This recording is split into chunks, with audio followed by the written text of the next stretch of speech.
3 லட்சம் தொழிலாளர்கள் Indian railway என்கிற இந்த ரயில்வே துறையில் இன்னும் மலத்தை கையால் அள்ளும் தொழிலை செய்து கொண்டிருக்கிறார்கள் என்பது புள்ளி விவரம். இந்த நாடு சமூகம் எப்படி இருக்கிறது? மாட்டை மட்டுமல்ல, மாட்டு சாணியையும் புனிதம் என்று கருதுகிறார்கள். மாடாய் உழைக்கிறவனை தீட்டு என்கிறார்கள். நம்முடைய போராட்டம் என்பது அதிகாரத்திற்கான போராட்டமாக இருந்தால் மட்டும்தான் சாதியை ஒழிக்க முடியும். சாதியை மோடியால் ஒழிக்க முடியாது. தெருவில் நான் பேசுவதை கேட்பதற்கு வருவதை விட சத்யராஜ் அவர்கள் பேச வந்தால் கூடுதலாக வருவார்கள். இது நம்முடைய சமூக கடமை. ஸ்வச் பாரத் என்றவர்கள் சொன்னது கூட கூட்டுகிற வேலை, பெருக்குகிற வேலை, கழுவுகிற வேலை ஒன்றும் இழிவானதல்ல, அது புனிதமானதுதான். அது தொடரட்டும் என்று மறைமுகமாக அவர்கள் அறிவிப்பதை போல்தான் அது அமைந்திருக்கிறது.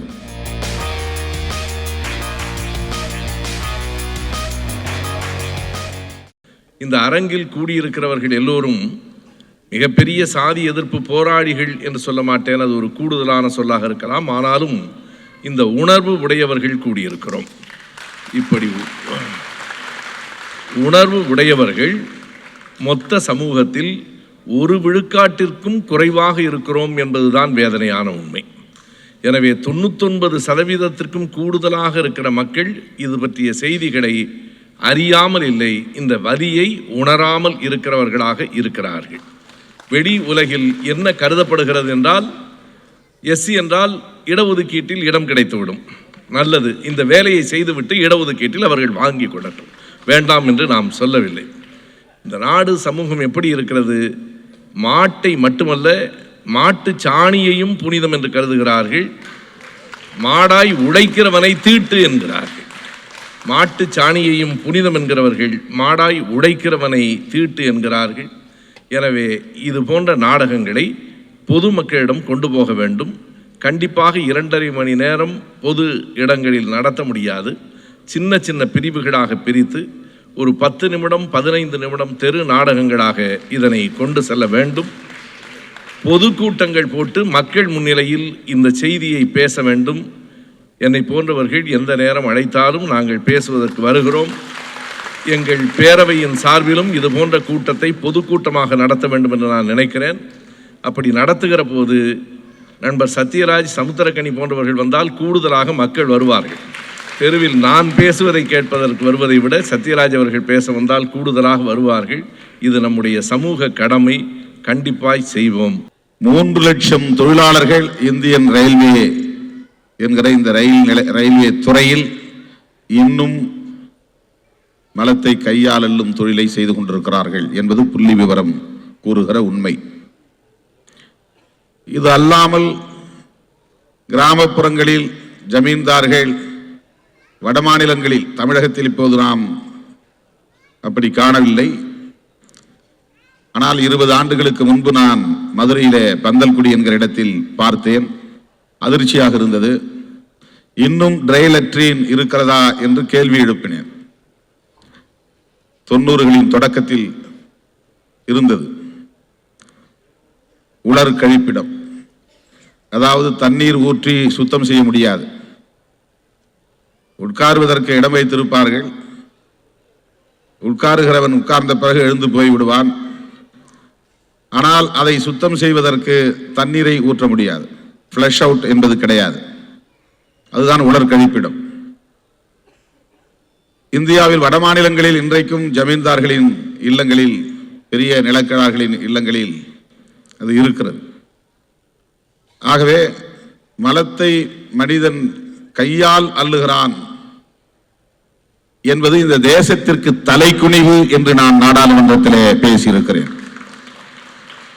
மிகுந்த அந்த வேதனை எனக்குள் இருந்த காரணத்தினால், அந்த வலி இருந்த காரணத்தினால் இந்த காட்சி அமைப்பு ஒவ்வொன்றும் என் கண்களை கலங்கச் செய்தது. கட்டுப்படுத்த முடியாத அளவுக்கு உள்ளபடியே நான் அதில் என்னை ஈடுபடுத்திக் கொள்ளக்கூடிய ஒரு நிலை இருந்தது. அந்த அளவுக்கு இந்த காட்சி அமைப்பு மிகச் சரியாக இருந்தது. இந்த அரசமைப்பு இந்த சாதி அமைப்போடு பின்னி பிணைந்த ஒன்றாக இருக்கிறது. ஆகவேதான் ஆட்சியாளர்கள் சாதி அமைப்புக்கு எதிராக வாய் திறக்க முடியாத சக்திகளாக இருக்கிறார்கள்.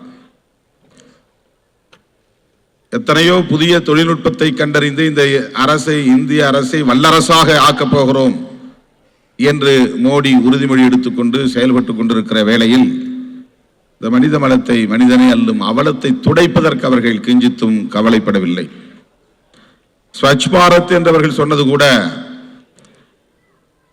கூட்டுகிற வேலை, பெருக்குகிற வேலை, கழுவுகிற வேலை ஒன்றும் இழிவானதல்ல, அது புனிதமானதுதான், அது தொடரட்டும் என்று மறைமுகமாக அவர்கள் அறிவிப்பதை போல்தான் அது அமைந்திருக்கிறது. அதை நியாயப்படுத்துவது போல்தான் அமைந்திருக்கிறது. ஆகவே ஆட்சியாளர்கள் யாராயிருந்தாலும் இந்த சமூக கட்டமைப்பில் எந்த மாற்றத்தையும் ஏற்படுத்த விரும்பாதவர்கள், துணியாதவர்கள். இந்த நாடகம் அதை மிக தெளிவாக அம்பலப்படுத்தியது. நீதித்துறையை சாடியது. அதிகாரிகள், IAS IPS படித்த அதிகாரிகள் எப்படி செயல்படுகிறார்கள் என்பதை மாறி மாறி பின்னால் அடியாட்களை போல் நின்றார்கள் என்கிற காட்சி நமக்கு உணர்த்தியது. மழை உங்களுக்கு மகிழ்ச்சி அளிக்கலாம், ஆனால் அது எங்களுக்கு நரகம், அது நாற்றத்தை எங்களுக்கு நினைவுபடுத்துகிறது. மழை வந்தாலே நாங்கள் வெறுக்கிற நிலையில் இருக்கிறோம் என்று சொன்ன இந்த காட்சி மிகவும் என்னை பாதித்தது. ஆழ் மனதை அது பாதித்தது. ஒவ்வொரு காட்சி அமைப்பும் ஒவ்வொரு செய்தியை நமக்கு சொன்னது. ஒட்டுமொத்தமாக காந்தியடிகளுக்கும் புரட்சியாளர் அம்பேத்கருக்கும் இடையே நடந்த உரையாடலை இதுதான் இந்திய வரலாறு என்று சொல்லுகிற வகையில் அமைத்திருந்தார்கள். இதுதான் இந்திய வரலாறு. இந்தியா காந்தியடிகளின் பார்வையில் எப்படி தெரிகிறது, இந்தியா புரட்சியாளர் அம்பேத்கரின் பார்வையில் எப்படி தெரிகிறது என்பதுதான். ஆகவே இங்கு இரண்டே பார்வைதான், ஒன்று அம்பேத்கர் பார்வை, இன்னொன்று காந்திய பார்வை. அந்த காந்தியையும் ஏற்றுக்கொள்ளாத அதிதீவிர சாதியவாதிகள் இந்தியாவில் இருக்கிறார்கள். அவர்கள் கையில் தான் இன்றைக்கு ஆட்சி சிக்கி இருக்கிறது. ஆக மொத்தத்தில் தீண்டாமை ஒழிப்பு என்பது சாத்தியமில்லை. சாதி ஒழிப்பு என்பதன் மூலம்தான் தீண்டாமையை ஒழிக்க முடியும். அதுதான் இங்கே அடிப்படை கருத்தியல். ஒரு சின்ன மாற்று கருத்தையும் நான் இங்கே முன்வைக்க கடமைப்பட்டிருக்கிறேன். இது முரண்பாடான கருத்தல்ல, ஆனால் நான் சொல்ல வேண்டிய கருத்து. இந்த வசனங்களில் சின்ன சின்ன திருத்தங்களை செய்தால் கூட அது பொருத்தமானதாக இருக்கும் என்று நான் கருதுகிறேன். இரண்டு கருத்து தான்.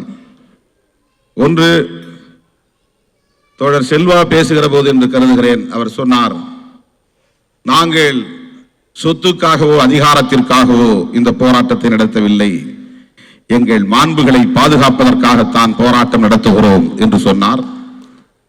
அது மிகவும் சரியானதுதான், பாராட்டுதலுக்குரியதுதான். ஆனால் நம்முடைய நோக்கம் அதிகாரத்திற்கானதாகத்தான் இருக்க வேண்டும். நம்முடைய போராட்டம் என்பது அதிகாரத்திற்கான போராட்டமாக இருந்தால் மட்டும்தான் சாதியை ஒழிக்க முடியும்.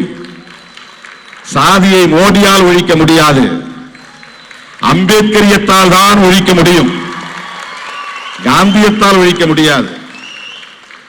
சாதி அமைப்பை ஒழிக்கக்கூடிய வல்லமை புரட்சியாளர் அம்பேத்கரின் சிந்தனைகளுக்குத்தான் இருக்கிறது.